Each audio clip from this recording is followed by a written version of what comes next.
Welcome back to the Stick the Landing podcast, brought to you by Iron Business Solutions. We've got stories to tell and solutions to deliver for your business.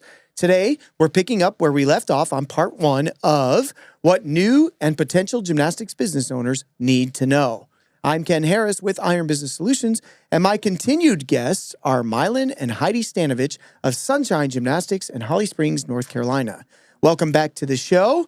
Let's get right into it where we left off. When we left off, we were talking about your careers as gymnasts. Yeah. And we got through both of your sort of her elite career and your pre-college career. So let's bring it forward to college. And I'll start with Milan. How did you end up at the University of Michigan? And give us a couple of career highlights from your time there. Well, my private club coach is named Fred Rodney, who had profound influence in my gymnastic career and also my coaching career. He was the one that first kind of taught me about body positions and everything is, a hollow arch or straight. And I had that, in the 70s before, I went to college in 1979. So Dang, you're old. Yeah. So he just gave me how to think about gymnastics, how to do gymnastics, and got me to a good level that I got a scholarship to University of Michigan, and that's where he went. And so I came in as a... And you didn't have a ton of big skills. No. But you had a foundation that somebody who knew what they were doing I could came turn it in into something. kind of green on skills because we didn't have pits and still didn't have pits at Michigan either. But we had belts and different avenues to learn. But I came in with some good basics, and from there, in college, you try to make lineups. There's 6 competing, and my freshman year, I don't know if I was on every event, but I was up early if I was competing. And then by my senior year, I think I was probably last on high bar and floor and vault, or pretty close to that. And then middle of the pack on my other events. So I developed a lot, gotten pretty good. And, highlights, I went to USA Championships in 83. Windy City Invitational was a big invitational for the college athletes. It was early in January. And I was on track to win vaulting. And that you had Nebraska, UCLA. Everybody was there, and I was going to win vaulting. I think I might have done a tuck half at the time. I can't remember exactly what vault I used, but there was one guy left the vault. The last guy up in the meet had to be Steve Elliott, and so he's no good. Yeah, so obviously I was second at that meet. I think Steve went down. Obviously, Steve went down and did a tuck. Double twisting souk and stuck it or something crazy. Oh my gosh! He was amazing. He was an amazing tumbler, vaulter, but that was an accomplishment for me. I was second at Windy City Invitational, and at Michigan, if you, won or they had some criteria, but you'd get on a wall, and so I'm up on the wall at University of Michigan. Milan Stanovich second at vault on Windy City Invitational. Yay! So I got up there, and. Wait, you just made me think of a funny story because my high school, because I grew up in Chicago and there's tons of men's gymnastics there, and I did gymnastics for my high school, and they have a wall of fame in the high school gym. And if you win a conference championship or a state championship, like in an individual sport, then you get your picture up on the wall of fame. And I won vault because I didn't have to compete against Steve Elliott, I guess. And so they came to take my picture for the Wall of Fame. And I was like this scrawny guy or whatever, but I wanted the picture of me to be doing an iron cross on rings, which I could not do. So they held you? Me and my buddy cooked up this scheme. No. Yeah, I'm standing on his back. Oh, my God. I don't even have grips on because the photographer didn't have time to wait for the props. And I was like, well, what you need to do is you need to be down low to get a good angle of this and make sure that his back isn't in the picture. Guys, I kid you not. Oh. You could see the top of his back. And I went back for like my 20-year reunion or 30-year reunion, and I was like, let me see this picture. And sure enough, I got no grips. I'm wearing, remember Swatch was a thing? Yeah. I'm wearing a Swatch. You can see my buddy's back, and I'm clearly standing on there, and I'm like trying to keep a straight face. Like the photographer didn't give a rip, and there I am. So it's kind of a... At first, I was completely horrified that it went down, but now it's like this legendary thing that this is my. And why am I taking a picture on the rings? I don't know. For being like I was all state on vault and won the conference championship or whatever. So anyway, please carry on with your much more significant and real accomplishments. And I made nationals. We didn't make it as a team, but I think it was something crazy like we had 12 people make it individually, but we didn't make it as a team because we had a lot of great specialists at the University of Michigan, and we didn't have... I couldn't put 5 specialists up on... I mean, it just... On one event. But you maybe had on rings, 2 great ones, but you didn't have 6. And that's the way it was. And we were... And was it 6 up and 5 count? Yeah. And we had a good team, but it wasn't a great team. And I think I made... vaulting one year, was in Nebraska. I'd go down and did one vault and didn't make the finals. There. Yeah, had a girlfriend there, but didn't make finals. So I went down for my 5 seconds of a vault, and that was it. And I was done. And that was at Nebraska. And then the last year, my senior year, was Penn State, and something happened. I don't know if we didn't make it as a team. We didn't make it as a team, but I made it on vaulting, or something like that. And there, they said there was a scratch, and because from regionals, you're next or alternate to make the all-around. So I hadn't been training my routines, and they called me up and says, do you want to do, it's compulsory optionals. Oh, my. Do you want to do that? And I rotated around with Penn State, at Penn State. Yeah.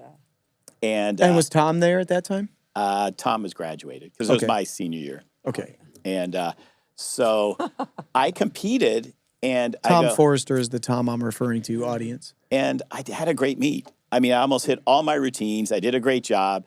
Penn State was there, and Rick was the assistant coach, a friend of ours, her old boyfriend from college days.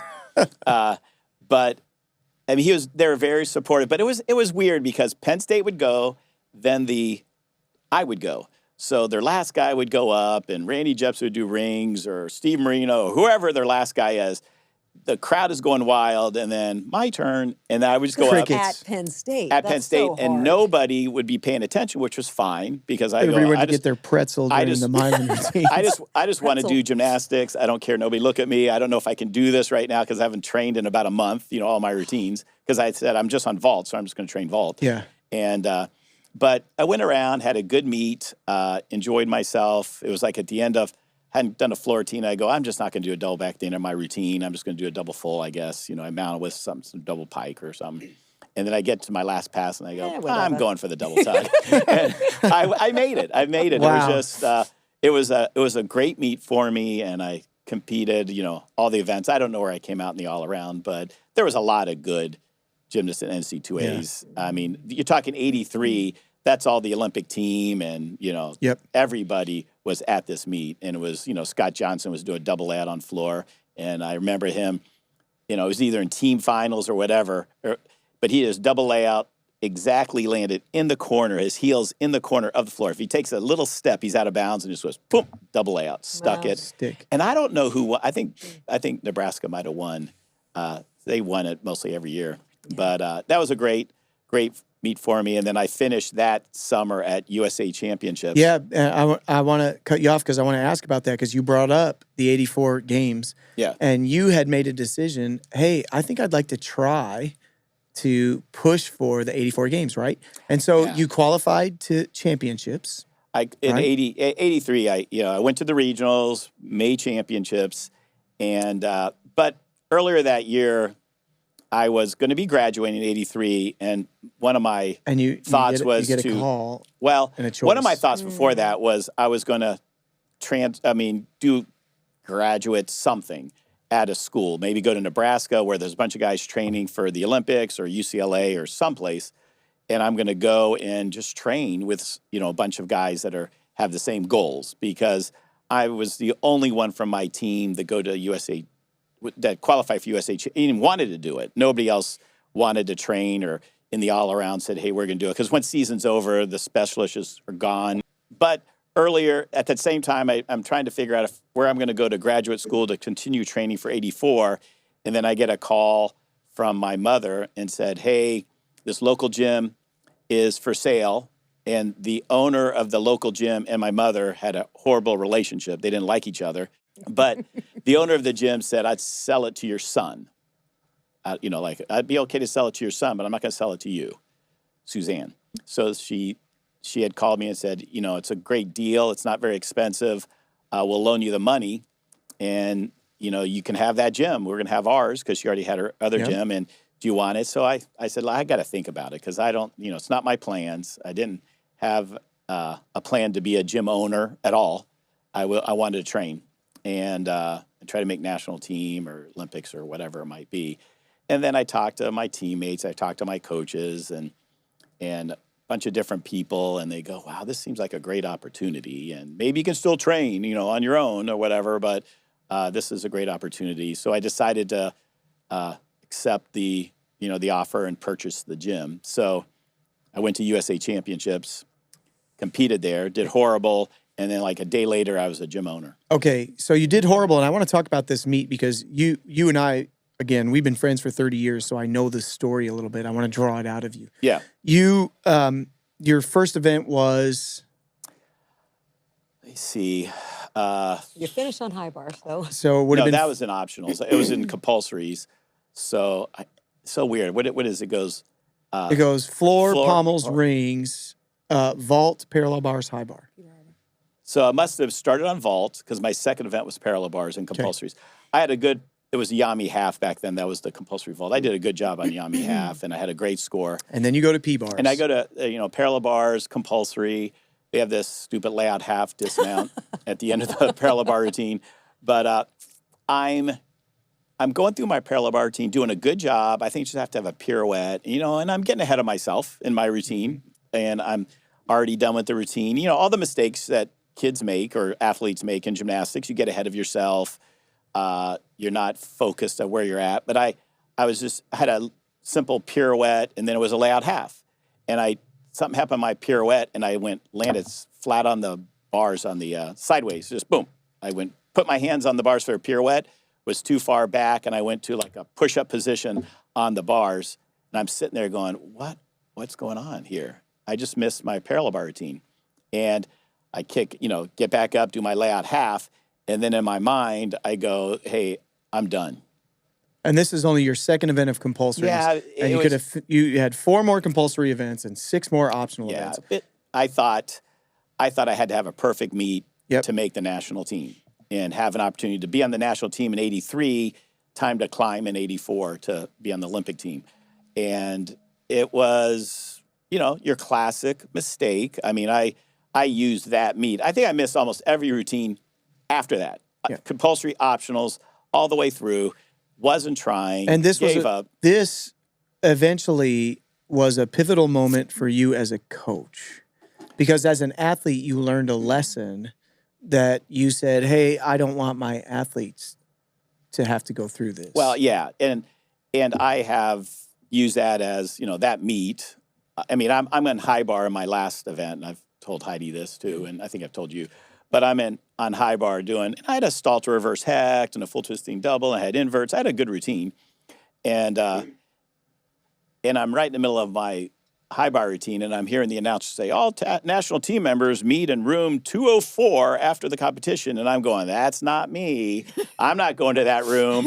And I do a lazy stall to reverse hecht, miss the bar by 2 feet, land on my face, and get back up and finish up. Did your teeth get stuck in the mat? No. There's no stories of that in the gymnastics. No. It was vinyl. But so I miss every routine. It was very Bob Olay is a coach for Docksiders. And he was there as a coach. I think Jenny Ree was his gymnast. And I remember him telling my sister, I said, I saw Milan at USA Championships, and he just wasn't into the meet. You know, he just looked like he wasn't even trying and everything like that. And I really wasn't. I had given up. And the lessons I always use now with my, gymnasts is I use that story, but I also use other stories about I've seen gymnasts do the same thing. And they go through a meet, they had a miss, and they halfway tried, and they get to the very end of the meet, they're at regionals, and they miss nationals by a 10th. And I go, you didn't even try after your miss, and you only missed it by a 10th. So it is a placement, and what you got to do is you got to fight for every 10th. And to sort of never give up. It's never over till it's over. You're listening to Stick the Landing podcast by Iron Business Solutions. How would you like to have Tom Forrester or Mary Lee Tracy for one-on-one private sessions as your team mentor? Check out the Iron Business Solutions Gold Medal Team Package on the web for more information. Link in the description. It's never over till it's over. I think I know my athletes do a better job than I did at my last meet because we talk about it all the time. Well, you didn't really even have a coach at the. Well, I mean, nobody was there saying to you, "Come on, Milan, pull it together." There's still 8 or 10 more events at this point for you to work your way. Men's gymnastics was a little different back then. It was like and that's all I experienced at Michigan was it wasn't a hard push type of program. There wasn't, I don't know what Nebraska was like if Francis Allen or Jim Howard would be like yelling at the guys, get your act in gear, hard tongue and go after them or whatever. I didn't experience that. It was kind of, they saw me having, a bad meet, felt bad for me, say, hey, you can do it. Let's go, and sometimes you don't need that. You need somebody to become scarier or than the situation. Like I had given up and I needed somebody to snap me out of it and get in my face and just says, you're, whatever. For me, I wouldn't mind if anybody came up to you. You're an embarrassment. You've trained so hard, and we know you've trained so hard. Now you're giving up. Get your butt in gear, blah, blah, blah, blah, blah. That's what I needed. I would have appreciated somebody to kick me in the butt and wake me up because I was asleep. I call that being asleep where you're just kind of there and you're not focused, a zombie. And that's what I needed at that time. And I appreciated my coaches. Newt and Bob Darden were great coaches. But at that point in time, I needed somebody to be bigger than the moment for me. And I just didn't have it, and I kind of self-destructed. Wow. Well, good lessons learned. So I'm going to move over to Heidi and her college career here. You originally landed at Penn State, but it's not where you wanted to go. You wanted to go to Florida. Right? So tell us what tipped the scales to land you at Penn State. Okay. So the reason I wanted to go to Florida is I went to a fraternity party and a boy asked me to dance. Oh, here we go. Oh. So this was my decision-making process. A halfway decent-looking boy asked me to dance and seemed to like me. I'm going to Florida. And so Florida. And so my parents are like, well, that's a ridiculous reason. Good for your parents. Yes. And so they said, you're going to Penn State. My parents said, no, you're going to Penn State. And I literally considered like stealing a check and stowing away. And she had a whole plan. It just wasn't going to happen. Because you were wildly in love with this boy. Well, we're going to get married. And so. But there was a phone call that happened in the recruitment process. Yes, Who called you? Okay, so. From Penn State. Yeah. So I guess the coaches got Joe Paterno to call me at my home. Legendary Penn State coach. Joe Paterno called me at my home and said, why don't you like Penn State, Heidi?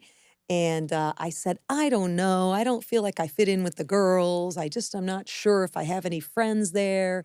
And he said, well, if you have any troubles, you can always call me and you can cry on my shoulder if things aren't working out for you. This is an important thing because in the end, that phone call made you feel better enough to not run away and go to the University of Florida. And that, okay, I'll go to Penn State because I have an ally in Joe Paterno, who at the time was not only the football coach who was winning championships, but he was the athletic director for a couple of years in there. He was for my sophomore year. Okay. Okay, so you get to Penn State. Your freshman year, you were the NCAA floor champion. Yes. Right? The team maybe got third? I think so. At NCAA's your freshman year, but there were some problems. right? Yes. Eventually, the problems from the coaching staff were reported up the chain of command to the athletic director, Yes. right? Do you want to talk at all about the problems or just leave them as, hey, there were some problems. They were reported up the chain of command? Well, I mean, I'll say a little bit about it in that I was very idealistic, very black and white. Yeah. I probably still am. I work on it. What had happened was our head coach was out with maternity leave, and our assistant coach, was a lot of pressure. They were second in the nation. The assistant coach was married to the head coach. Correct. They were Okay, married. yeah. Yes. Yeah, it's true. He had a lot of pressure on him. He was by himself in the gym. There's always things that happen in the gym. And on top of it all, they're defending national champions 2 years ago. And so there's a lot of pressure. This is the preseason of my sophomore year. And things got out of hand. Some things were said that were very negative. And I said, this is unacceptable. And went all the way up the chain of command. I did. To the Joe athletic director, who Joe was Paterno. Joe Paterno. And when you did it, to your credit, because sometimes we have episodes like this in our life and we refuse to move off the point that we weren't seeing perfectly clearly in the moment. And to justify our position, our whole lives, we stay right there. And to your credit, you've since moved off the point and even said, you know what? I think I stepped out of bounds. And I was right to report the grievances, but my delivery was out of bounds. Do you want to share any of that? Yeah, I mean, again, I was much too idealistic and, this is wrong. I'm fixing it. The world needs to be right. And it ended up where I called Joe Paterno and said, are you going to be making changes? Because there's recruits that want to know. So you, freshman or sophomore in college, reports to the legendary football coach, athletic director, and you're telling him, yes, are you going to move on from this? And coach? like he's going to tell me. Right. Which was so silly of me, but I didn't know. And he said, well, quite honestly, that's none of your business. And I was like, oh my gosh, I thought I could cry on your shoulder because you said it in that recruiting call. I didn't say any of this. I said, but that's what's going through your head. It's going through my head. Yep. And I said, okay, bye. And just hung up and started crying like, oh my gosh, I really believed And him. at that point you knew you couldn't stay anymore. Well, I'd said too much. I did too much. So I transferred to Oregon State. You're listening to Stick the Landing podcast by Iron Business Solutions. Do you feel like you're alone and on an island because gymnastics businesses face unique challenges and you're throwing mud at a wall to see what sticks? How would you like to have Ken Harris or Tom Forrester in one-on-one private sessions as your business mentor? Check out the Iron Business Solutions Gold Medal Business Package on the web for more information. Link in the description. Okay, so before we get to Oregon State, I want to. I like the podcast to keep a positive vibe in there, and that story actually has a really positive conclusion many years later. Yep. Because he works at the University of Florida under Judy Markell, who was the head coach that was on maternity leave. Yeah, whose husband was the one you had the problems with. Yes. And this is why at the beginning of the episode, or the first part one of this episode, that we said, hey, this Judy Markell asking Milan, or Milan saying to Judy, hey, I'm married to Heidi, is that going to be okay? Right. Is relevant. Yes. And you have an excellent conversation with him. Yes. Where he owns what he did in there. Not only does he own it, you try to own your role in it, and he'll have none of it. Right. He sort of says, no, I was the coach. I was the authority. I shouldn't have done that. So, yeah, we were at a recruiting dinner at Judy's house. And she said, you're not going to believe who's on the phone here. And it was her husband. And she said, he wants to talk to you. Would you talk to him? And I was sort of afraid, like, oh, this is awkward. And he just started to say, you're an incredible gymnast, so much ability. I don't know how you did and very complimentary to me. And then said, I am so sorry about all that happened. And I said, no, you know what? I was very idealistic. Very black and white. Things have to be just exactly right. And he would not hear it. No, it was all my fault. No, but I mean, I had a part in it too. No, it was all. And after we went around the block like 3-4 times, I said, okay, that's fine. I forgive you. And it was over. What a story, man. Yeah, he was very, very apologetic and wanted to take all the blame. And of course, there's never all the blame in one person. Sure. But I'm happy for him that he was able to acknowledge that, and happy for both of you that you were able to forgive him, because we've all made mistakes. Exactly. I've made a bunch. I've talked about them extensively on this podcast. And God is good. I mean, Amen. look at that. It just resolved out. And Amen. yeah, so. So before we get all the way to Oregon State, do you have any other highlights or whatever that you want to share from Penn State? Because I do want to get to Oregon State. I just would say I was so blessed with the greatest group of friends. We had so much fun. I would say to my kids, we had more fun. Yeah, Tom Forster confirmed that you did indeed have a lot of fun. Well, my freshman year was a different kind of fun. We were crazy and wild my freshman year up until like February or something like this. We just were like, let's have fun. But we would always go to Athletes in Action, which is the crew version. Campus Crusade is crew now. I have to get with the program. It's like FCA. It's like FCA. And so we would go there and had a bunch of football friends, a bunch of soccer friends. Yeah, cool people that you're friends with to this day. Todd Blackledge, Matt Millen, right? And Kurt Warner, the running back from Penn State. Oh gosh, he was a stud. Superstar. Yeah. In the NFL and in college, he was a stud. Yeah, so we were all really good friends. Kenny Jackson went to the Eagles, I believe, and just, name after name after name. And we all went to FCA and just were good friends. And Gary Gonzalez was there, our assistant coach.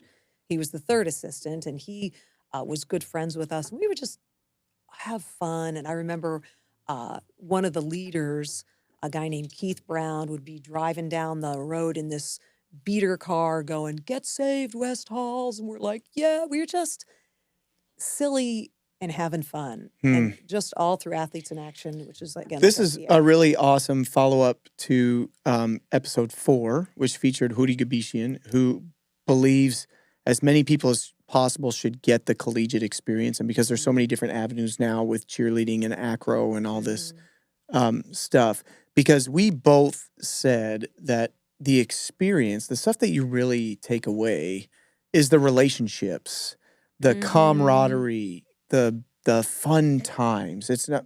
I read a quote in the last episode from my daughter, and I don't have the quote in front of me, but it was something to the effect, because I was asking her about this, and she said, "Dad, more than any match, more than any specific play, the thing I remember most about my collegiate athletic career are the friends I left with." Yes. And it's great to hear some confirmation of that. All right, so you transferred to Oregon State. And again, even at Oregon State, you had a stellar NCAA. You essentially had 2 stellar NCAA. I imagine you've probably got pictures of you standing on people's backs doing crosses at 2 colleges, not just one, because of the success. Because you won an NCAA title on beam at Oregon State, right? Yes. And somewhere, this gets good. Here's where it gets good. Somewhere in your college career, and this might have been Penn State and also in your elite career. I'm mixing up a couple things, but they're important. They're important stories. You ended up runner-up at NCAA floor because of a stupid way in which they calculated your score. And the same thing happened to you, maybe not at World Championships, but some international assignment where you got runner-up when you destroyed the competition in optional and maybe didn't destroy them in compulsory. And eventually both of those things were triggers for NCAA to change how they calculated it and FIG to change how they calculated it. Talk to us. So the first one was at Pan American Games. And so since you were runner-up, I can assume your braces were not in the carpet. They were not in any carpeting, no. So LaFleur, who believes that happened how did that at Pan happen? Ams, how the heck did I get second? Medal? All right. Yeah, see, there you go, confirmation. Take that, Jeff. Yeah. So my compulsories were never any good, because compulsories were more about body positioning and full split, and I was like a powerhouse and an original person, and compulsories did not accentuate what I could do. And then optionals, I would kill it. And so on floor, I probably had like a 915 on compulsory floor, but on optional floor, the first night I had like a 975, and then the finals night, I probably had like a 9.8 or a 9.85. And so I won finals. if it was sudden death. But because they factored in this horrid 915 compulsory score, I got You still second. got second with a 915 in your Probably because there was compulsory. 3 scores. And so I sat on the second place position, and the crowd didn't understand. Yeah. And I don't remember if they were, I think in Puerto Rico, they did a lot of that hissing when they didn't like things or booing. It didn't make sense. Or if they were just quiet. I don't remember. I just know there was Do they whistle? Do they whistle when they're? Yes, Yeah, I yes, think that's they what do they do. that That's too. their version of boo. Yeah. And so they didn't like it. How do you say boo in Puerto Rican? Boo. All right. So That was terrible. Tom, you're going to have to edit that out. so anyway, they didn't like it, and they changed the rules to be more sudden death. I think full sudden death, like finals starts all over at 0. And then a few years Which later. is honestly, that's how it should be. Otherwise, you don't really have finals. You just have 3 competitions, and it's an aggregate score. True. Yeah. So, True. okay, Yeah, good. and weird things happen. And so, and then the second one was when I was my sophomore year at Penn State. I was defending floor champion, and I went into floor finals, and my future teammate from Oregon State, Mary Ayotte Law, had 2 double backs in her floor, a double pike first, a double tuck second, and I don't remember her last run. And no teeth in the carpet. No teeth in the carpet. And so I just had double back and the full immediate punch front, whatever. Good floor, and I ended up winning floor finals. I had the highest score because Mary had, on the second double back, she did what's called touch out, where you don't fall. She just tapped her hands. Yeah. But it's, a 3/10 deduction. And so she did not win the floor finals, but because of a really high score in prelims, no compulsories, her score was slightly higher than mine when you added the 2 together. Same thing. Here I go up on the second place podium, and the crowd was, I don't remember what they did, but it was enough to change the rule. Again. Yeah. So, yeah. Okay, so we know how Milan got into coaching because he bombed championships and said, well, I better buy this gym. Give us the Cliff Notes version. And for the young people watching this podcast, Cliff Notes used to be, you didn't have to read a whole book. There was this little yellow paperback called Cliff Notes. And so if you had to read To Kill a Mockingbird for English class your sophomore year in high school, not naming any names or whatever, you could buy this thing, which was like 40 pages long, and get A's on all your tests. So give us the short version of how you got into coaching, because you were like selling insurance or you were doing ministry. Okay. So, first thing I did is I got out and I did 5 to 7 years of youth ministry. And that was fantastic. Absolutely loved it. But I started getting burned out. And then I said, I'm going to go into the corporate world. I am a business major after all. And I was a insurance rep. How have we been friends 30 years and I didn't know you were a business major? I was a business major. All right. Okay. Sorry. Keep going. Yeah. So I was a third-party administrator, which is you sit between the insurance product provider and the insureds and make sure they're paying their bills, that they're getting their claims paid. I was a customer service rep. Anyway, I found myself sitting in my chair one day, and I was sitting, I can't do crisscross applesauce. My knees don't go this way. So I was doing sort of. And you're not 5. And I'm not 5. And so I was sitting with my knees. I can't really demo here. I'll probably. Yeah. Plus, half of our listeners are listeners, not viewers. So it's both on YouTube. Anyway, I was sitting in my chair, similar to crisscross applesauce. I was in a black and white dress with black 3-4-inch heels on, and I'm sitting wrong. And it was a little bit of rebellion. Like, I may be sitting at a desk and I might be working in the business world, but I'm an athlete. And I looked at myself and I said, you're bored. You need to get out of here.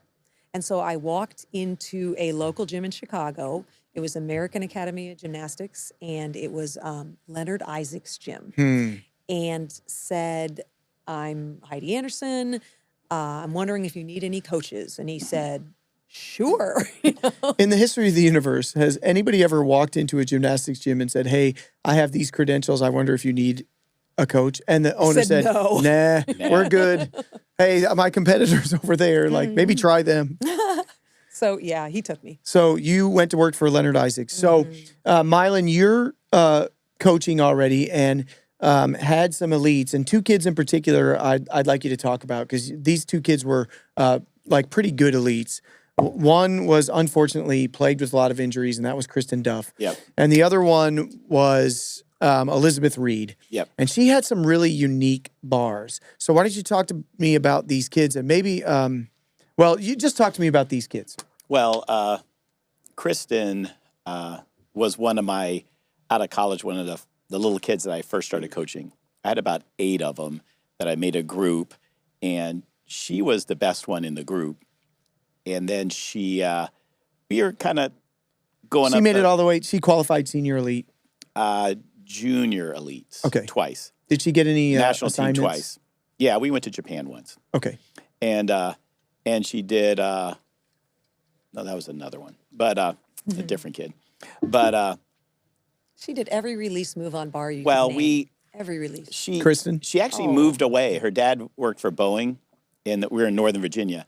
And she was just starting to get to the elite level, and they moved, just like what Heidi did when she was at Evergreens. Mm-hmm. And I had some other ones, and it was sad, but I go, good luck. And they ended up going to All-American in St. Louis. Yeah, okay. Kristen. Went to All-American in St. Louis, and they did have, Mizo was a coach there. And but he ended up leaving and doing something else. So they didn't have really solid coaching. And the mother called me and goes, Kristen would,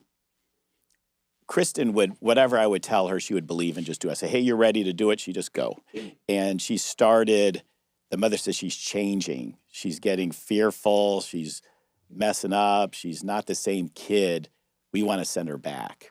And my husband, who's working for Boeing, that's the main offices in St. Louis, is going to figure out a way to get us back to Northern Virginia. And this was back before Boeing was losing doors on aircraft. Yeah. And there's a reason for that, but we're not going to talk about it. Yeah, right. And murdering whistleblowers. Yeah. Wait, did I just say allegedly? But that he would commute. So he was going to move his family back and then commute back and forth to St. Louis to Northern Virginia so that Kristen could be back with me and training. So she came back and got back to normal, and then she qualified twice, junior, national team. She was on the team twice, and then unfortunately started getting injured as a senior, and then she ended up going to University of Michigan and following kind of my footsteps and went over there and competed and did a great job for him. But her elite career was tragically cut short. She would have been a national team member 6 years in a row. She was really good. She was really good, did amazing bars. Explain what releases she could do, honey. I mean... And audience, you need to keep in mind, this was the 90s. Yes. Well, we had a bar routine one time that I think I was trying to see how many releases could I get in one bar routine, and I think we got it up to like 6. It's a fun game. And she could do, a regular reverse hecht, swing to immediate Delchev. So that was a back-to-back, which I really wanted somebody to do, and she got it. She had a Hindorf, regular shoot over. It's a free hecht. Yeah. And so we, so it was 1, 2, 3, you got to get 4 there. I think we had 5, but I forget I think we got up to 5 in a bar routine. Because back then, I tried to create bar routines that my peers would think was cool, more so than what the judges thought were cool. So that's another story. That's a whole nother thing. It was like we're just like, oh, that is, your peers would come, that's so cool. How'd you do that? Or whatever it is. Mm-hmm. So Kristen got to a certain point, then she had this, for some reason, she was very flexible, so she had some connective tissue where she would miss her foot a little bit on beam and she would rip a ligament or something like that. And it was such a shame because she was such a hard worker. She was a good competitor. She was really, really good. And her daughter's in gymnastics now, and she calls me and sends me videos of her doing her gymnastics in Northern Virginia. And, and it's interesting, and she's really, into it. And I'm just, she actually came to our gym to have her daughter train with us. And she was a little What levels are, okay. I think she's heading into 5 maybe now or something like that. We call those grand gymnasts. Yeah. We call them legacies at ETC. Yeah. And so, Kristen, ended up going to, University of Michigan and then became a PA. and actually worked for the doctor that did all our operations in Northern Virginia because she had a lot of operations, and she had worked for him for years. She was getting cut open all the time. Right. And she was good and well she was familiar. great in that. And then Elizabeth Reed. Yeah, was tell us after, about E. She had some bars. Yeah, Elizabeth was after Kristen, and Elizabeth was. Did she qualify senior elite? She made national team 1 year, and it was, I mean, she was a phenomenal on beam and bars, and then on vault, she had on vault and floor. She was great on floor. We did front tumbling. What we did with Elizabeth was we found her strengths, and we did not try to copy what the elites were doing. Yeah. We had to find a path for her. She was a phenomenal front tumbler back when there wasn't a lot of front tumbling, and I think she did, front handspring, front full, front handspring, Rudy or something like that back then. Bounding handspring. So she did front handspring, regular entry, front full, landed on 2 feet, bounding front handspring, I think immediate. Rudy. To 2.5 and double, Crazy. Yeah. She was really good. But on bars, as a little kid, I started her on stalters, and she could do endos and stalters and everything like that. And when she was at like a junior B or whatever, the very beginning levels of elite, we went to a meet, and she did, I think she had 8 or 9 stalters in her routine. And just did her like a Rudy off. How did she get so good at bars, Milan? Tell the story like you did at breakfast this morning. Well, at that particular meet, her final routine, the reason she got really good on bars is the skill I hate the most in gymnastics. I hate leaps on floor. I cannot stand leaps on floor because leaps on floor is where the girls will wipe out their ankles, because what they're trying to do is they're trying to get higher and split more, and that's in training. And they're going to jump up, and and then they roll their ankle, and they wipe their ankle out, and they miss half a season or a whole season. And one summer, going into our elite season, Elizabeth rolled her ankle horribly on a leap. It was a cat 1.5. Cap 1.5. She was showing me her new floor routine, which she was very proud of. So you were working with him. I had showed up, yeah. Okay. She started working with us. Yeah, I was new, of course. And she did a cat 1.5 and landed, and her ankle just hit the floor. She had a whole Well, she had a whole summer, and we were off, and the elite season was more in the summer, anyways. Yep. So we're out of the whole summer. Can't go to She can't classics, do vaults. She can't do beams. anything. She can't do floor. But what she can do? Well, she had stalters. She can go all to over bars. the place. Yeah. And she went to bars, and that's where we started all the invert work and the punch in, dislocate work and everything like that. So, audience, he's being super chill over here. I've known this man for 30 years. I know Elizabeth Reed, and I know her awesome bars that he's about to describe. And this morning at breakfast, I asked him out of curiosity, how in the world, because he's about to tell you about a really unique bar routine. How in the world did she get so good? And casually, this man says, well, she hurt herself one year, and I had to do something with her. The only thing we could do was bars. So I got her all these tricks. When they get hurt, if they hurt an ankle, I'm not like too bent out of shape, because we can actually get on bars and do something. There are these other 3 events. I know. Yeah. But so Elizabeth, at that one meet when she was a junior, did all and didn't get a good score. And I'm like, this up and coming coach, and with a little bit of an attitude and everything. So I go to the. She's got stalters and endos. No, she did like 7 or 8, or starter full, then a stalter blind and an endo. It's just like she kept on going. And I go to the head judge, or the meet judge, who I won't really mention, but, and I complained. I go, this is ridiculous. And that, she did all these things, and they go, well, they got you for overuse. And I go, well, Shanna Miller goes, giant, hop full, Ginger, everything's out of a giant. And you guys do not deduct her for overuse of a giant, do you? And by the way, giants, for people paying attention, are at FIG are valued at a B, right? And which is 2/10 in today's world. And all of the skills that come from in-bar work, we call those 3, 6, 7 skills because of the category, are all valued at C. Mm-hmm. So you were overusing a much harder skill than everybody else was using. Mm-hmm. And, in the 70s, there were some in-bar work, like free ups and some stalters. Sure. And I was told that, it's old-fashioned technique, or the technique's not good. And then the trying to bolster their side of it, and I just kind of shook my head. And I didn't go further, and I go, "You're kidding me." As far as technique and stalters and all that type of stuff. Her By the way, that's flawless. really angry for Milan.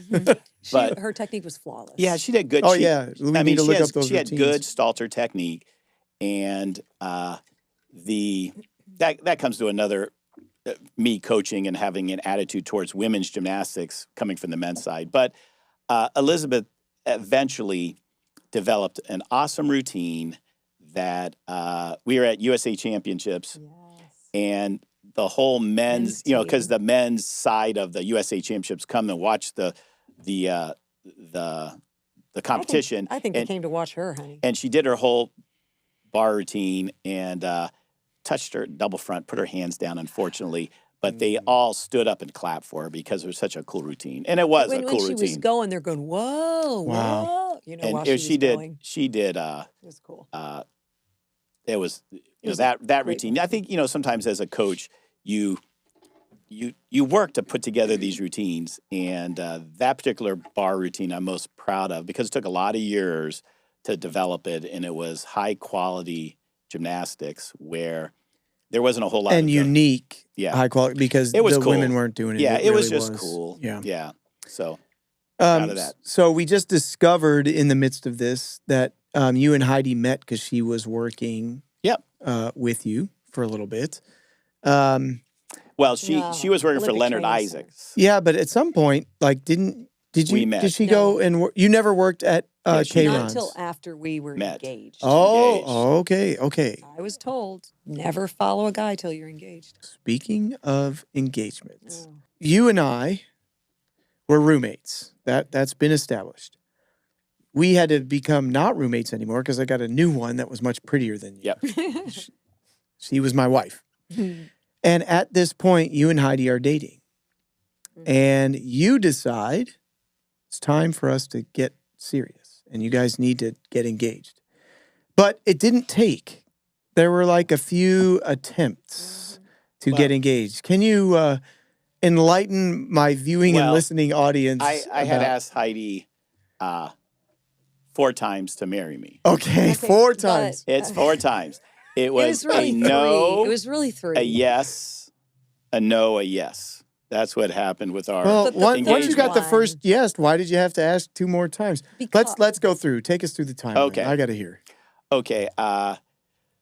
We met. She was coaching for Leonard Isaacs, and she was not really helping with Larissa Fontaine, but and I had Elizabeth Reed on national team. I'm in Virginia, and there was a national team camp in Colorado Springs, and my sister, who I was coaching with, took Elizabeth to the national camp because they're going to do mostly compulsory work, and Heidi went with Larissa to the national team camp. Because Leonard didn't want to find out, instead of turning our palms up, we're going to turn our palms down now. And he's like, Heidi, just go. So I had scheduled I was going to Arizona. There's a new thing called Discovery Zones, a playland. Oh, yeah. All that stuff. So somebody told me about it, says, you got to get into this Discovery Zone stuff. You should come and take a look at it. So I scheduled a flight from Virginia, stop over in Colorado Springs for a day, leave the next day to go to Arizona. Younger audience, Discovery Zone was basically, you remember all them slides and tubes at Chuck E. Cheese? Or McDonald's Playland. Yeah.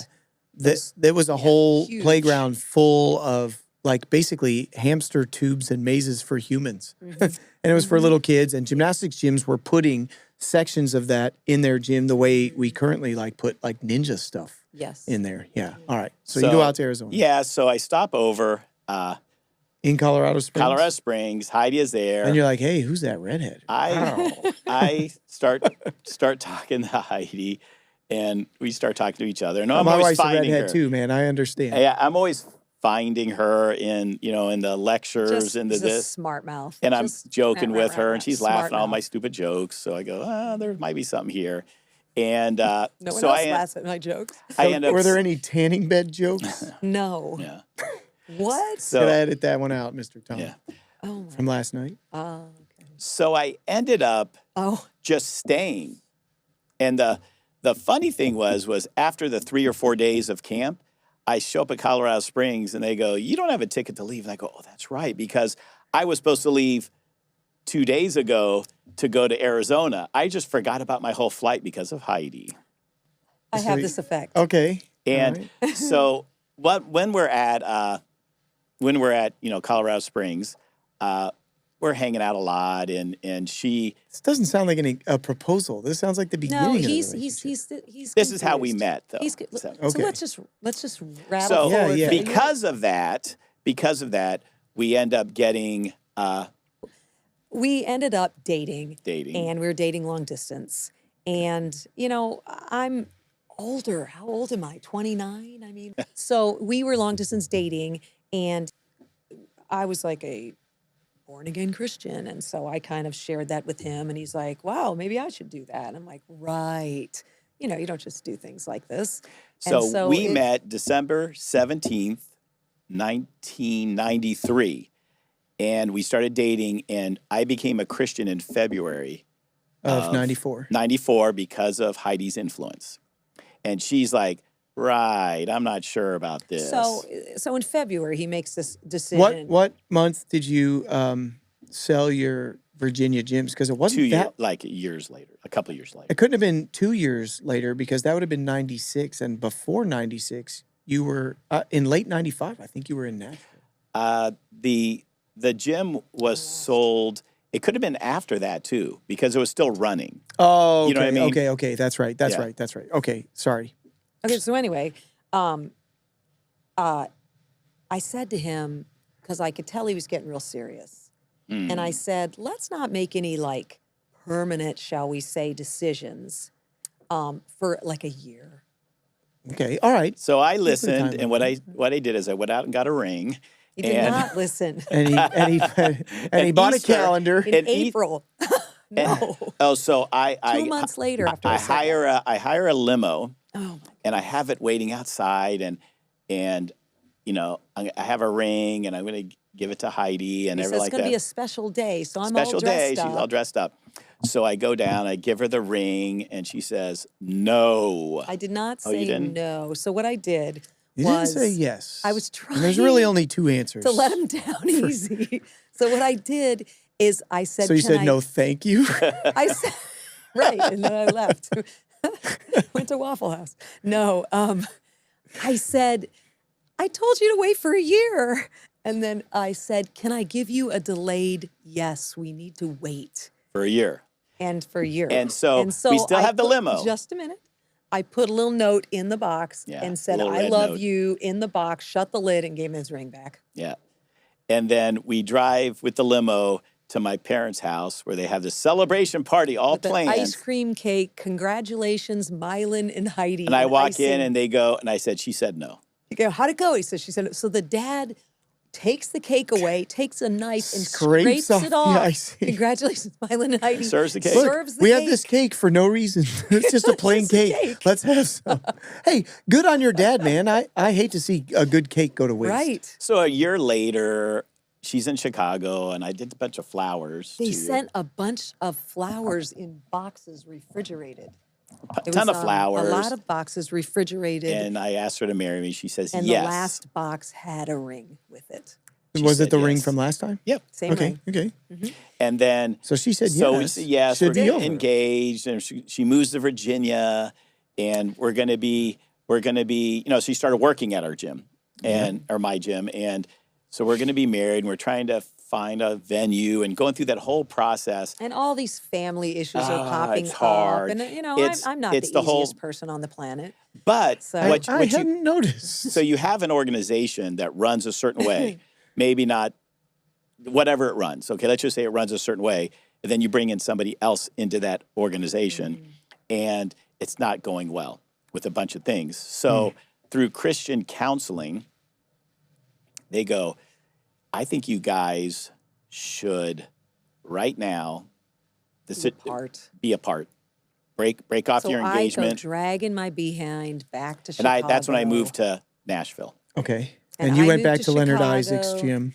Yeah. Actually, I went to a different gym, American Institute in Aurora, and with Marco Bravo and Martine.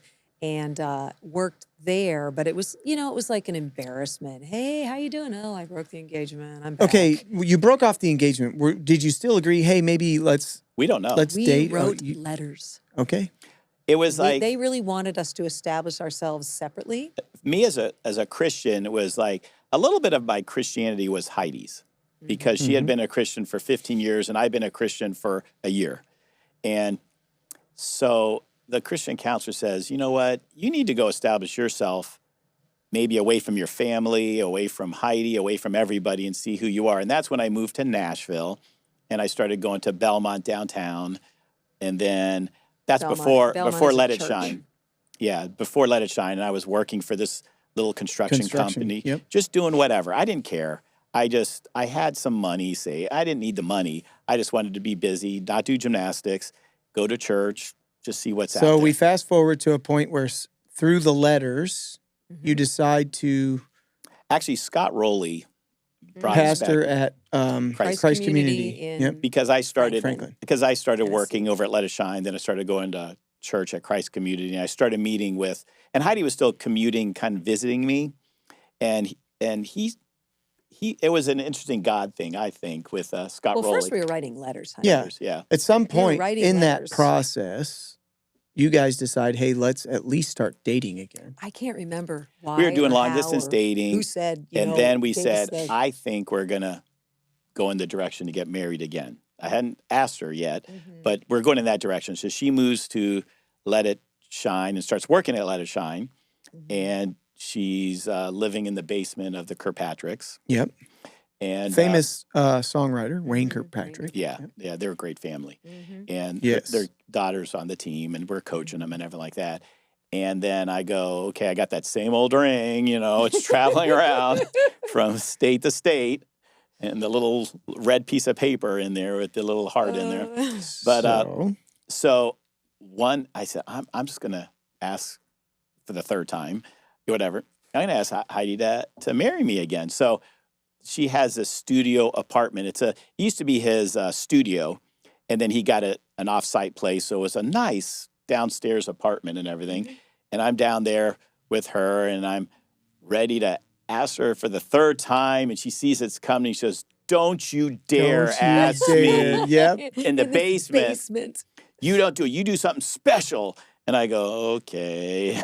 Which is awful. And then I go, okay, we'll go in the General Jackson riverboat. You and me and we were all friends and hanging out a bunch. So I remember the old.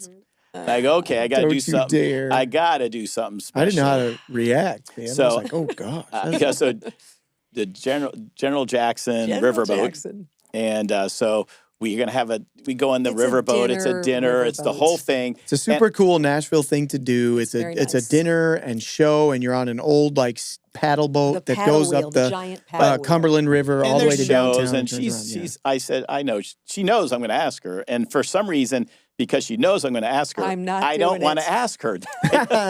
Dadgummit, this is going to be a surprise. Ridiculous. And the whole thing is over, and she's looking at me, and we're actually walking down the game to leave. And she goes, what are you doing? Are you going to ask me or not? And I go, okay. So we tramp back up the gangplank. Got to go back on we got to reboard the boat. Thank God it was before TSA, because you'd already passed the spot. No re-entry.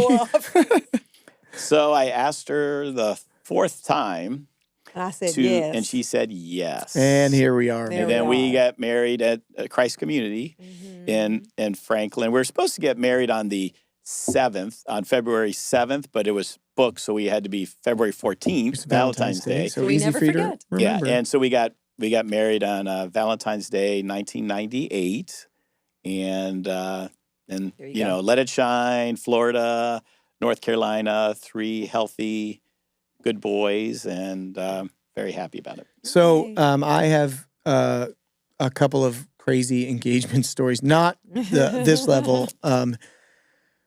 When I was in college, Jennifer and I were dating. I was in Evansville, Southern Indiana, and she was at Trevecca in Nashville. And she's from Evansville. This is how we met. And once a month, I would come down to Nashville, stay at this Roche Motel, and be able to visit Jennifer for a weekend, and then I'd go back. And one of the things we used to do, because back in the day, you could go to Opryland Hotel and walk around. Place. It was free. You parked for free. You could walk around. It's beautiful inside. There's literally a boat ride you can take in the hotels. How big it is, and it's pretty and whatever. So that was the thing we would do together. We'd go to Opryland Hotel and walk around because it was free and we didn't have any money. And there is a spot in the Opryland Hotel. There's a little bridge over a tiny little river or whatever, in which I lavaliered her. I was active in my fraternity and whatever. And so lavalier. What's that? It's a little charm of my fraternity on a necklace, and you give it to her, and it's supposed to be important. And ironically, there was a huge penalty in the fraternity. They wanted to discourage, because they didn't want every chick on campus wearing a lavalier. It had to mean something. And so if the fraternity brothers found out that you lavaliered the girl, then they had this tradition where they would kidnap you, tie you to the flagpole on the center of campus, strip you down to your underwear, and then they had been saving food for weeks that would rot, and they would sing the fraternity songs and throw food at you. Well, it's quality mature stuff. Thing to do. Well, we're college. Why are you expecting mature? But anyway, they would call your girlfriend and say, "Hey, your boyfriend's chained to the flagpole. Untie him and meet us back at the house." And then you'd go to the fraternity house, and there'd be actually a classy celebration for the fact that you lavaliered her. But I lavaliered her without telling anybody, and I'm like, nobody's gonna find out because she's in Nashville. Well, my roommate was my fraternity brother, and he found out and told on me. So it's cold. I don't know, late February, early March in Indiana, and I remember people pouring pickle juice on my head and throwing rotten meat at me or whatever. And I'm in my underwear, freezing to this, and they call Jennifer, and she goes, "I don't know what to tell you, boys, but I'm in Nashville. I can't come and get them." What'd they do? So my roommate came and untied me, and we had the party without her and whatever. But anyway, the point of that story is that bridge is special. Right? This is where I lavaliered her. This is the first time I let her know, hey, I'm very serious and very into you. So we're dating for almost 2 years at this point, and I have a ring, and I'm going to propose. So I plan a night where we're going to eat at one of the restaurants in Opryland Hotel, which I absolutely cannot afford. So all we're going to eat is appetizers. This is a true story. Jennifer will tell you. We ordered the shrimp cocktail and waters just so that we could sit in this restaurant. And the shrimp cocktail came with 2 shrimp and a hollowed out cucumber with the sauce in there. We're both like starving to death because we each have 1 shrimp and like a bite or 2 of cucumber. But that's all I can afford at this point. Yep. And we're walking around. We're having a nice night. She's dressed nice and whatever. And we're approaching the bridge where I lavaliered her. And I reach to my pocket where the ring is supposed to be, and I realize I forgot the ring. Oh, no. Instead of just enjoying the rest of the evening, whatever, I get pissed that I forgot the ring, and I turn into this jerk. Instead of like, hey, we're having this great time, I'm like, let's go. And I'm all angry, and she's like, did I do something wrong and whatever? And of course, she didn't do anything wrong. It was me. I finally got the balls to ask her to marry me. My heart is pounding. I go to reach for the ring, and it's not there. So we turn around and go home, and it takes me another couple months to ask her. And what happened was she lived on campus at Trevecca, and at this point, I had moved to Nashville and took a job. I'm 3 years older than she is. And I had an apartment, and I had a washer and dryer. So rather than her using all her quarters to pay to wash her clothes at Trevecca, she'd come to my apartment, and we'd hang out in the day or whatever. She'd wash her clothes, and then we'd see each other at work and whatever, and part ways. Well, this particular day, I had to go and work way before she did. So she came to my place to wash her clothes, and my wife, my girlfriend at the time, decides to do me a huge favor and wash all the dirty dishes in my sink. So she loads up the dishwasher, realizes I don't have any Cascade, for the dishwasher, but she's young and grew up very poor. They didn't have a dishwasher. So she just grabs the Dawn liquid soap and fills up the thing with Dawn liquid soap. Well, for some reason I came, maybe I taught a 1 o'clock class and then came back for a couple hours before I had to go back in. And when I get back, there's 2 or 3 feet of suds all over the apartment. I'm not kidding you. And instead, did you have your dogs then? Oh no. Muddy. I had Lexi. I had Lexi. And instead of just laughing it off, I'm a big jerk. I blow up at her. How could you be so stupid? Blah, blah, blah, right? Yep. And we used to do these things once a month. We would have date night. And again, we were super poor. And so date night for us would be I'd buy a canned ham from Kroger and a box of Betty Crocker au gratin potatoes, that like instant au gratin potatoes. And Jennifer would cook that, and we'd light 2 candles, and we would drink fake champagne, like sparkling apple juice, out of crystal glasses and pretend like we were having a really nice, fancy dinner. And this was already on the agenda for that night after I yelled at her this afternoon. And we go to work, and I'm not really talking to her, not because I'm mad, but because I realize what a jerk. And I'm ashamed of how I treated her. I don't realize that she's interpreting the fact that I'm not talking to her, not as I'm ashamed, but she thinks I'm still angry. And we have this dinner plan, and I said, hey, after dinner, we have to talk. But in my mind, what I had already decided was, if this girl is willing to put up with this bullcrap, I need to put a ring on her finger right now so I don't lose her. So tonight, I'm going to propose. And we have the dinner, and we don't hardly say anything because, again, I'm embarrassed of the way I treated her earlier in the day. She's scared to death that I'm still angry with her. We sit down on the couch after dinner, and I say, hey, we need to talk. And I'm making haphazard apologies because I'm young and not very good at it about the way, hey, this afternoon, that was not good. I really love you, but, and all she hears is but. Yep. And this conversation could go one of 2 ways, but we need to move on, but I sometimes lose control of my emotions and whatever, but I'm convinced that you're the one for me. And I get down on one knee and open up the ring. And at this point, like, the tears are already starting to form in her eyes, not because she's like, oh, he's about to propose, but she thinks I'm about to break up with her. And I feel terrible that that's how that whole thing went down. Wow. It gets a little worse, believe it or not, because she says yes, and I'm so elated that this wonderful woman agrees to marry me after the ringer I've just put her through, that I don't think to hug her or kiss her or whatever after I put her. I run right to the phone and call my mom and say, I'm getting married. Yeah. She's standing there like with her arms open like, hey, do I get a hug or get anything out of this? No, he's going to go call his mom. You're listening to Stick the Landing podcast by Iron Business Solutions. How would you like to have Tom Forrester or Mary Lee Tracy for one-on-one private sessions as your team mentor? Check out the Iron Business Solutions Gold Medal Team Package on the web for more information. Link in the description. Time for me to bring us back to gymnastics because, after all, this is a gymnastics it is. podcast, right? So we worked at Let It Shine, and we learned a great deal while we were there. And I go and open my first business with a few solid ideas that were enough to get me to about 800 kids. Like, just observing what was going on at Let It Shine. If I just did sort of that, I could get to 800 kids relatively easily. And the reality is, 800 kids is still considered a big club in the United States for gymnastics, and I was earning a good living at 800. Those principles were recreational gymnastics has to be fun, but kids also have to learn in order to be retained. We have to be organized in terms of logistics so we can have 800 kids in a small space. And then we talked about the importance of relationships with coworkers. It wasn't really for me until about 2009 when I started to turn this sort of like business corner, if you will, where I went from, hey, let's be a good mom and pop to let's be a successful gymnastics business.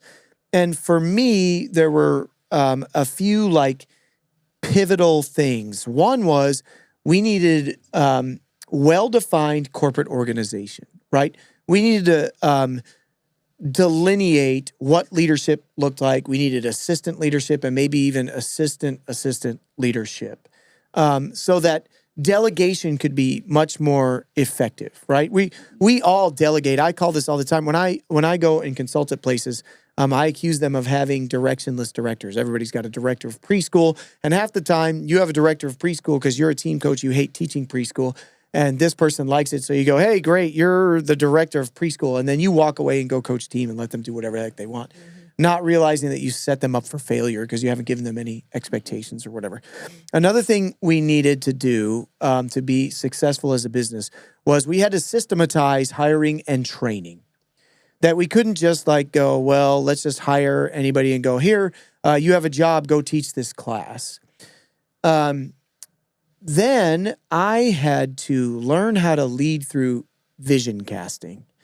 That my company started to become big enough that I couldn't really like lead. I had to lead by casting a vision to the people that were in leadership roles and then let them take that vision within the boundaries that I cast and execute. And then finally, for me, the last thing that really helped with success was exit planning. And I'm not completely exited from any of my gyms because I like it. I like to continue to cast vision. I like to continue to work with my people and be in there. But I'm out of there where like I live in Florida 4 months a year, and in the 4 months that I'm not living in Florida, I go 10 days in Nashville, 4 days in Florida, 10 days in Nashville, 4 days in Florida. And my gym can still operate and do all the things that it needs to do without me being there. And when I put all these pieces in, like the growth from 2000 to 2009 was pretty steady like this at ETC. And in 2009, when I started to turn that corner, the growth became exponential instead of linear. And here I am, whatever, with all these gyms and all these kids and whatever. And the whole point of telling that whole story is, did you two go into the Sonshine experiment because you already had lots of experience with some fundamental understandings that you knew had to remain true in order for you to be successful as a business? And you already talked about like, hey, team has to be on the back burner. And that was a great one. Were there any others? Well, I think this time around was a whole different attitude towards having a gym. Yeah. It became more of a business, a livelihood. I've got a wife. I like that. Kids. I like that word. It was my livelihood. Yeah. Yeah. I had wife. I had 2 kids, maybe more on the way. So this had to support us and support my kids and college down the road or whatever, the typical stuff that families have to worry about.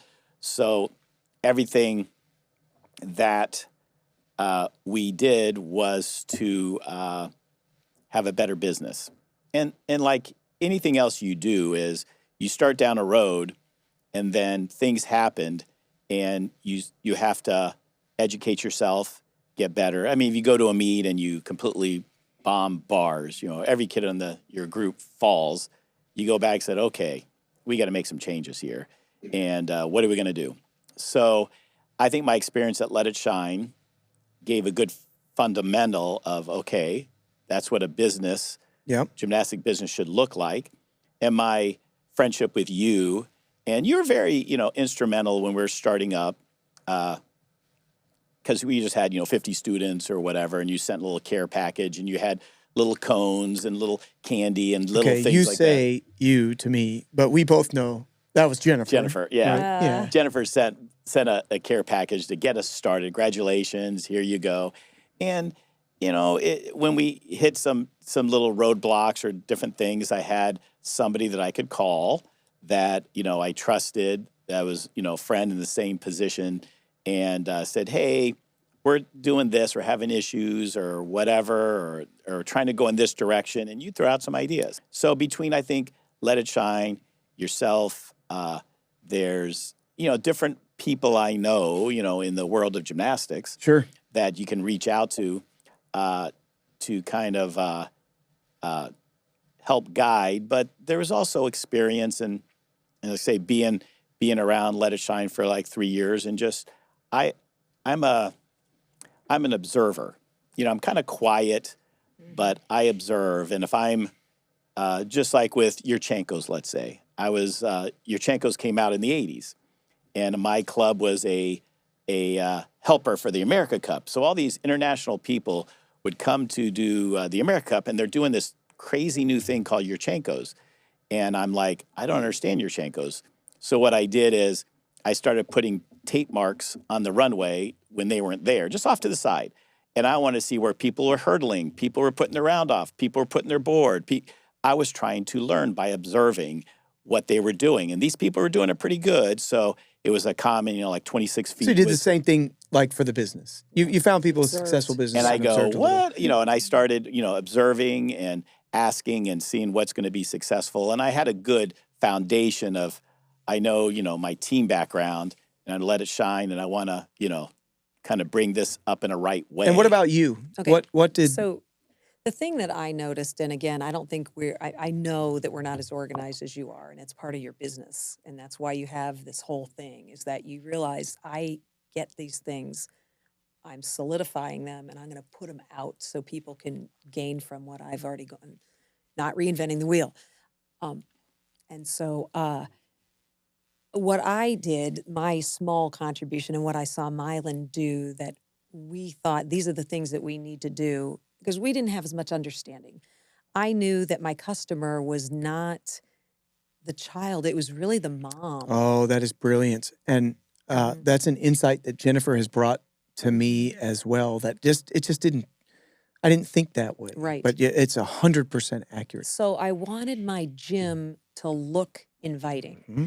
And so we talked about that this morning. Yeah. About what your gym looks like. Yeah. And so we've done things to try and make it look inviting. And the first thing is I chose the color scheme based on what Panera Bread was doing at that time. Now they've changed their color schemes, but my color schemes were from Panera Bread. They had used like clay orange and a warm brown and a golden yellow. And I used those colors to make it feel inviting. And so, I made our gym look like a house. It has a peak and it has shutters. Yeah. And so it looks like a home. And so we did that on purpose to try and make it inviting for the mommy who decides, my daughter's going here. Yep. And then the other thing that I saw that what he's saying actually is seek out wise counsel.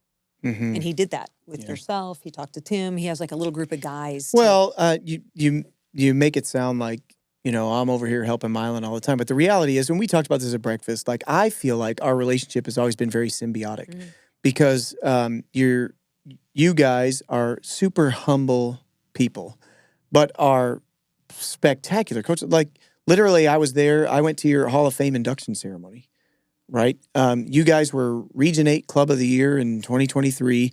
And when you talk to the Region 8 folks who are there at the national vote, you were one vote away from being the National Club of the Year. I didn't know that. You've had international, you guys didn't know that. No. I didn't know. Oh my gosh, yeah, true story. No. Yeah, I heard it from two separate sources. One vote separated you, and I don't remember who won National Club of the Year, but you guys were second for that in 2023. And you've produced elites.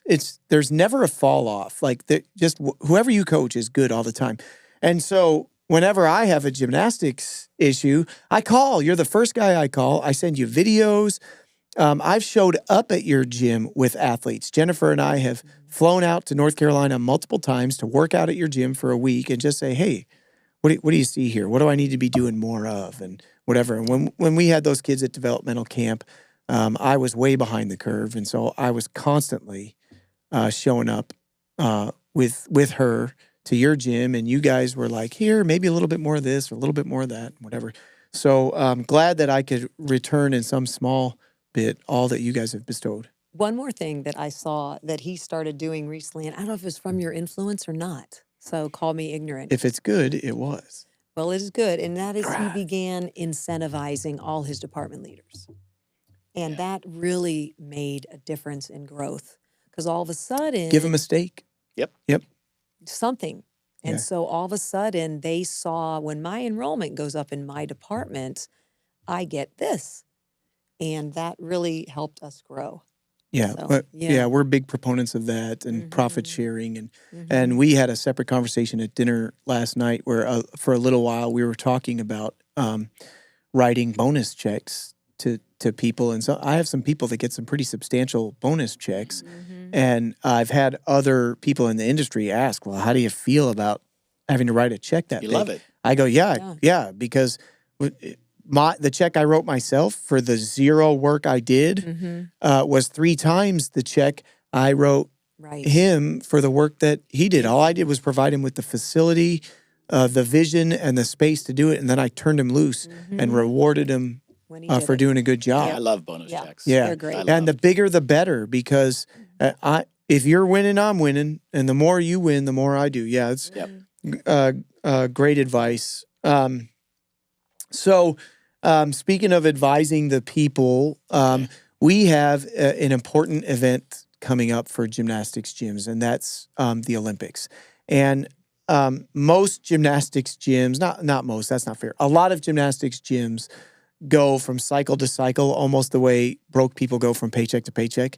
They get a boom in the Olympics, and it's enough to get them through because stuff falls a little bit, then they get a boom in the Olympics. And I've been very fortunate at ETC Gymnastics. There has never been a dip. We have always only grown. And sometimes an Olympics will happen and our growth will be a little bit higher than the year before, but it's still growth. But it's important to prepare, right, for the Olympic boom. So why don't you guys give me a couple of things. First of all, what are you doing inside the business to prepare for the Olympics? And then what are you doing to prepare for, say, the ensuing enrollment boost that is likely to come after the Olympics? Because your episode is going to air, I think, a week or 2 weeks before the Olympics happen. As far as facilities go, we're trying to revamp 2 areas for growth because I think I most likely got it from you, but if you can get your preschool program to 500 or more, then your rec program is going to grow. So I want to make sure... Most important program in your gym. Preschool program. Yep. And so we're putting a lot of effort into turning the whole front of our gym into a preschool gym and making it inviting. And we have good staff really lined up. I've got really good staff in that area. So the big push with the Olympics, whatever level, but I want to get that preschool to that 500 level because every year maybe 100 kids are going up into your rec program and then you can replenish your preschool program. So that's how we're like at a 1,500 to 1,600 program, but I want to try to get to 17 to 2,000. Yeah. And the other areas I'm trying to, we have an outdoor area that I'm trying to build an open air outdoor area that our Ninja program can get into. And you could take, how many kids you got in your Ninja program? Almost 200. Yeah. So if you take those 200 kids out of the inside of the building and just move them outside in a super cost-effective way because you just need a little cover and some space heaters and whatever, that's 200 more kids you can fit inside. At your 4:30 time where 5:30 time, which is hard to put anybody into your gym. And also, it's exactly what you just said. It's like a gym expansion that doesn't cost the amount of money of a gym expansion. Yes. It's an outdoor area with kind of an open air feel, but has coverage for, if the elements hit. So yeah, we're trying to create this expansion that's a lot less expensive than an expansion. Yeah. All right. So for us, here's a free list for the listeners of things that we're doing at my gyms. And as far as the Olympic Games are concerned, at all of my locations will obviously be fully decorated. One of my upper management people has a degree in event planning and a side hustle where she does balloon decorations and whatever. And so in the last Olympics, she went not the extra mile, like the extra 8 miles. It was so awesome. We had balloon Olympic rings. We had balloon gymnasts. Like this was spectacular.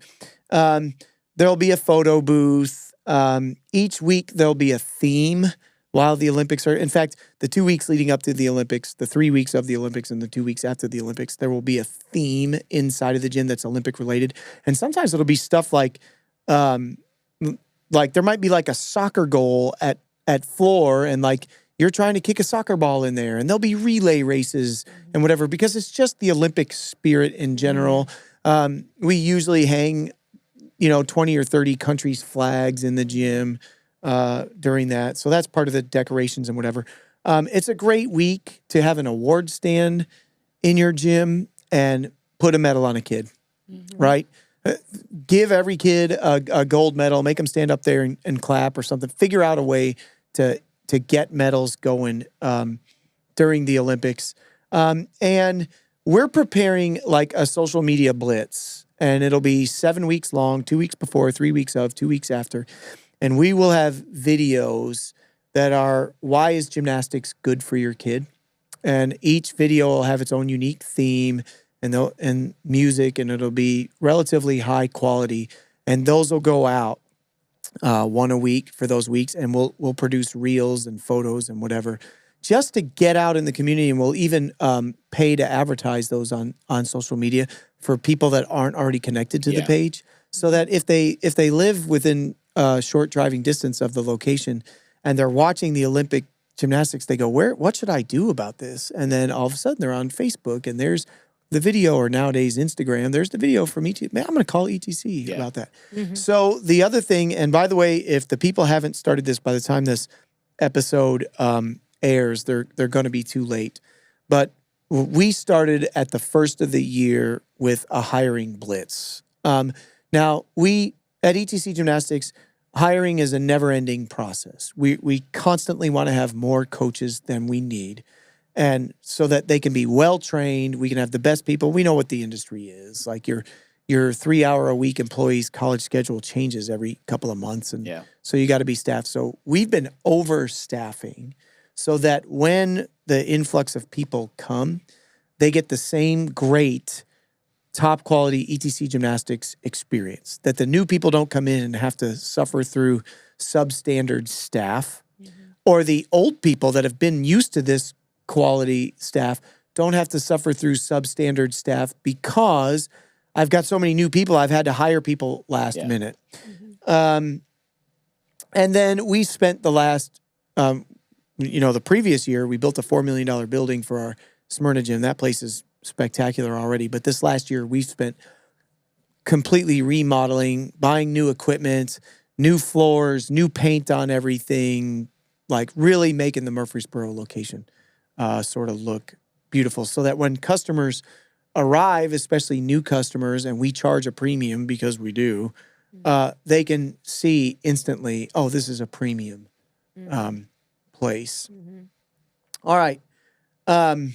Let's close out with some fun. Okay. I'm going to give you guys the same questions I give all of my guests, and they are 2 time machine questions. Question number 1, and I don't care who answers first, but both of you need to answer. If you could go back in time and undo any one decision that you made, what would you undo? Okay, fine. Mine is not fun. I don't think No, it is. no, but it's more it's serious. impactful. Yeah. Okay. I like it.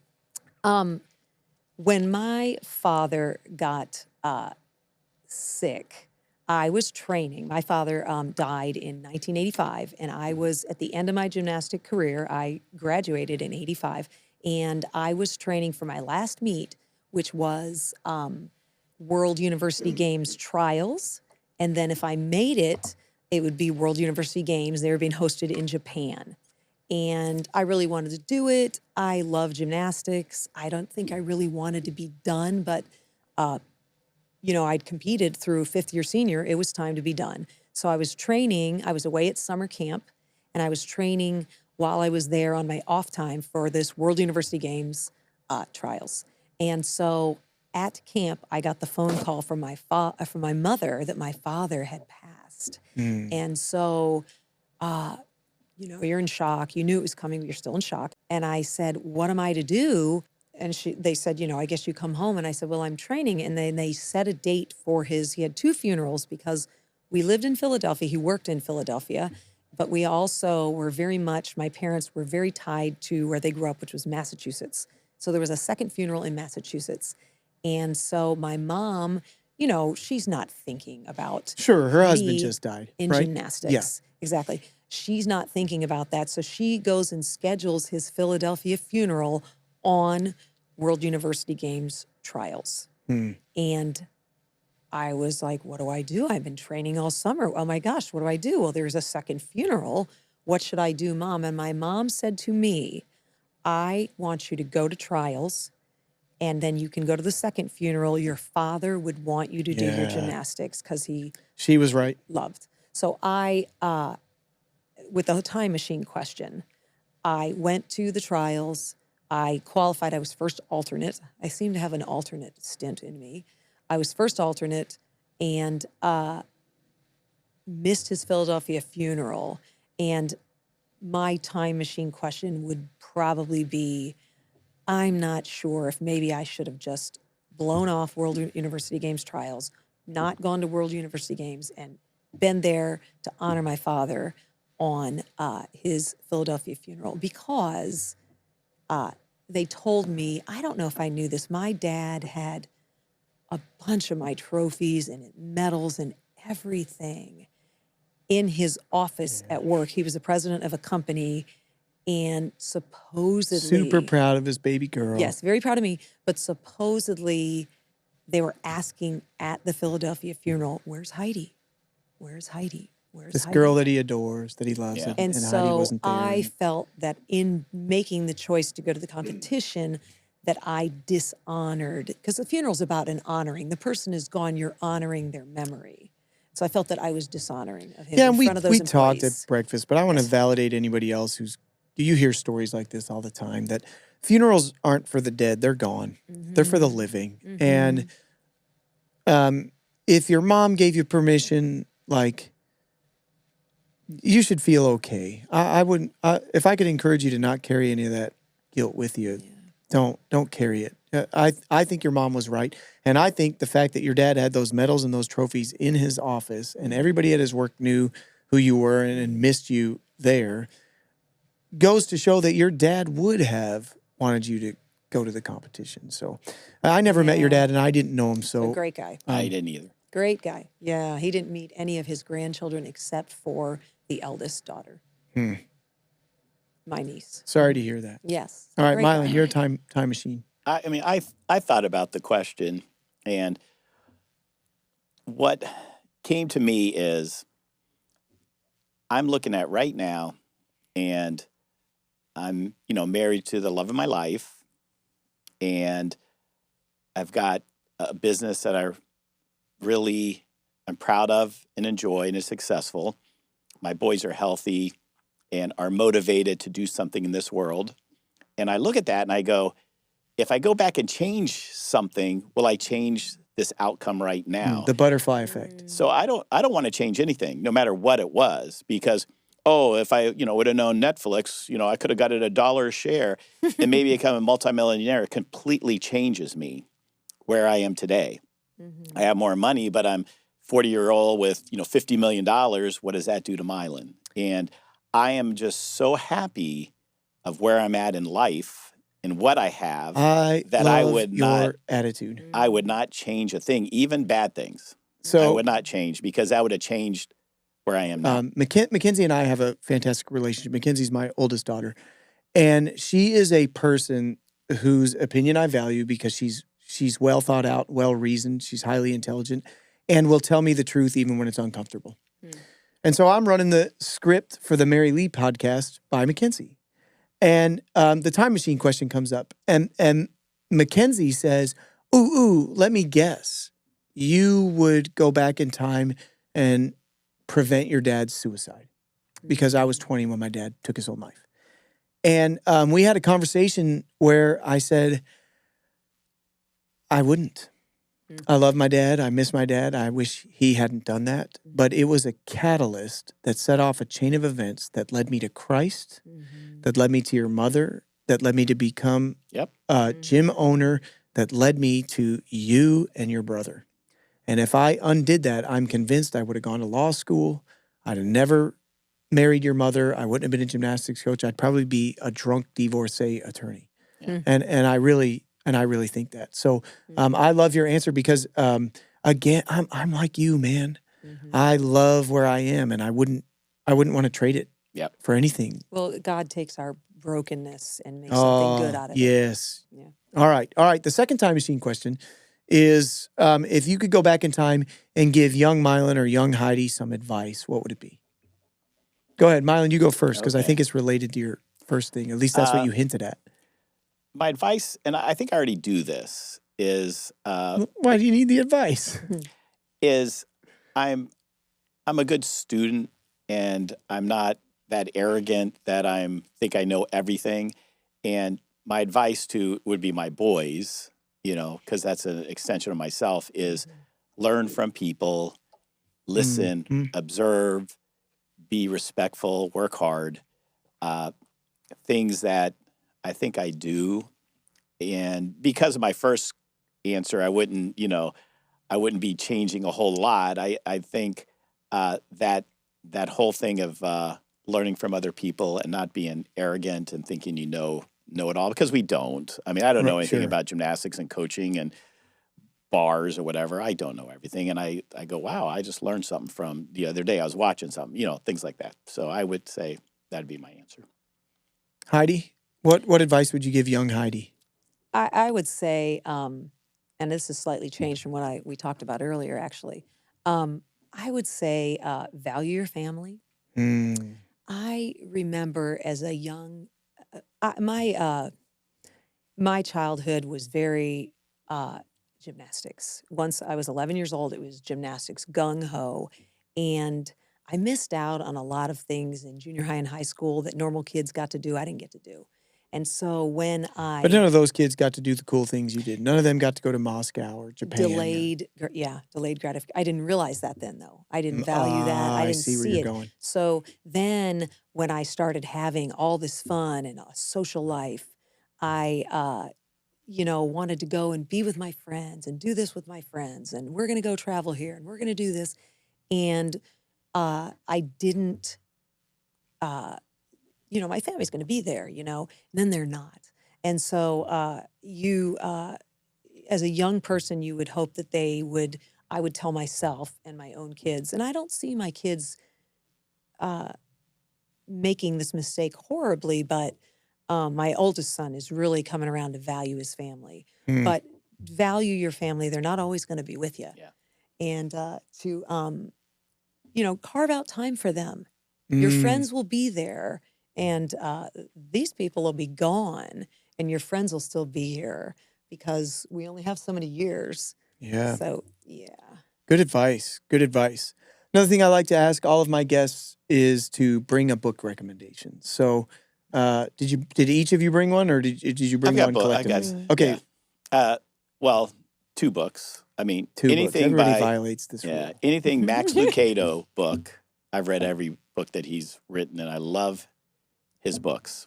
And that's, Christian-oriented books, and it's great. I love the author and everything he talks about. And the other one is Pat Riley's book. It's called The Winner Within. And I love the book. It's about how he got the coaching job for the Lakers. And then there was Showtime when he had Magic and Kareem and all those guys. But it was how an organization climbs and then maintains greatness, because it's called the innocent climb. And that's the easy part. Going from bad to good is easy, but then staying up there is hard. That is so true. That is just so hard. And he talked about it and how he did it. And he did different things to challenge players, besides your scoring and your rebounds. But then you have these people that don't score and don't rebound. But how do you measure them to motivate them? And it was really interesting. And I remember this today. I love his book. And he's smart mind. And what's the name of this book again? The Winner Within. The Winner Within. By Pat Riley. Yeah. Pat Riley. All right. What book did you bring to recommend for us? I had trouble finding one because I just did. But the one I chose is an old book that impacted me in college, and it's a book called More Than a Carpenter, and it's skinny. That's what she gave to me, but it helped me become a Christian. It was a really skinny book, and it's by a guy named Josh McDowell, who used to be a great speaker back when I was in college. And it basically just talks about really small, easy-to-read chapters that are evidences of, there was a guy named Jesus that lived, but was he really anything, or was he just a historical figure? Was he more than that? What was he? And there's these really cool small chapters, very small little book that explains different I don't want to say arguments, but explanations of he was more than just, a guy that had a dad named Joseph, a mom named Mary, and they were carpenters by trade. He was way more. And so it's an easy read, and yet it's impactful, and it helps you if you are a Christian, it helps you It's a faith strengthen. builder. Yeah, it's exactly a faith builder for yourself. And if you're not a Christian, you have to look at it and go, how do I step around these things? This is fairly convincing.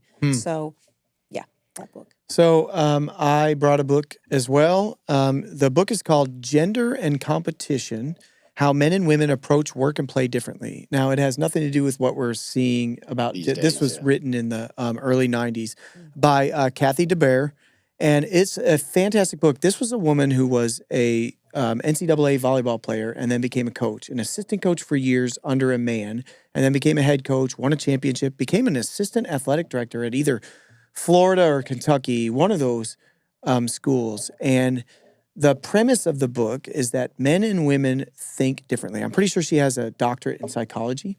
And so she goes and she's explaining how our brains work differently and why half of the time this male coach that was coaching the women's volleyball team, and she was an assistant, would be trying to rally the troops. And the girls are all looking at him like, what? Why are you saying this? And he's looking back at them like, why are you not rallied? This is my best, charge into battle speech, right?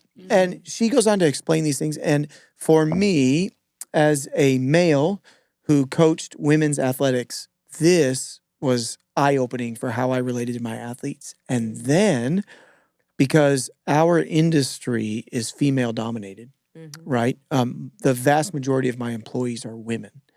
It helped me understand how to relate to them and motivate them as a gym owner. So once again, it's called Gender and Competition, How Men and Women Approach Work and Play Differently. It's a fantastic book that I highly recommend. So guys, it's been an absolute privilege to have you on the show today. Thank you so much for coming in. Best of luck to Ty as he starts his overseas soccer career. Can you believe that's coming up? Oh my goodness. And I'll take reasonably good care of Scotty the next few years as he's here in Nashville working for us. Good luck to Robbie with whatever the heck he's doing these days. He's working for somebody, one of the big firms, isn't he? Finance. Vanguard. Yeah. That's right, Vanguard. I knew that. Thank you to my producer Tom, who's taking care of us behind the scenes. And as usual, people, you can find me on Facebook, Instagram, or email me at kenharrisironbusiness@gmail.com. Until the next episode of Stick the Landing podcast, brought to you by Iron Business Solutions, I'm Ken Harris with Iron Business Solutions, and we'll have stories to tell and solutions to deliver for your business.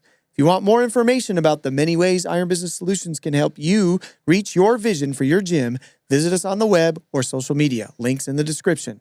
And if you enjoy this podcast, please be sure to like, follow, and subscribe to all of our social media. See you next month.